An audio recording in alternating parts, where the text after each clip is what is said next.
अस्सलाम वालेकुम, आप देख रहे हैं पीए न्यूज एचडी और मैं हूं आपके होस्ट सादिया बतूल। शामिल करते हैं आज की अहम खबरें। हुकूमत ने एक और पेट्रोलियम बम गिराने की तैयारी पकड़ ली। आर्मी मार्केट में खाम तेल की कीमतों में इजाफे का रुझान बरकरार, जिसके बायस मुल्क में आइंदा 15 रोज के लिए पेट्रोल और डीजल की कीमतों में 6.5 रुपए फी लीटर तक इजाफे का इम्कान है। रिपोर्ट के मुताबिक मिट्टी का तेल और लाइट डीजल 3.74 रुपए सस्ता करने की तजवीज़। पेट्रोलियम मसनूआत की कीमतों में रद्दोबदल की वर्किंग कर ली गई।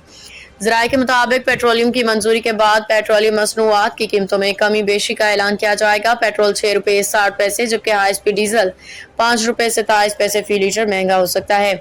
ज़राए के मुताबिक मिट्टी के तेल की कीमत में 3.74 रुपए फी लीटर कमी का इम्कान। लाइट डीजल की कीमतों में 2.23 रुपए फी लीटर तक कमी की तजवीज़। ओगरा पेट्रोलियम मसनूआत से मुताल्लिक वर्किंग का कल हुकूमत को भिजवाएगा। ऑयल इंडस्ट्री ने मसनूआत से मुताल्लिक वर्किंग ओगरा को भिजवा दी। ज़राए ने बताया कि ओगरा की समरी की रोशनी में वज़ीर आज़म कीमतों में रद्दोबदल की हतमी मंजूरी देंगे। न्यूज स्टूडियो से अब तक के लिए इतना ही। मजीद खबरों और अपडेट्स के लिए देखते रहिए पीए न्यूज एचडी।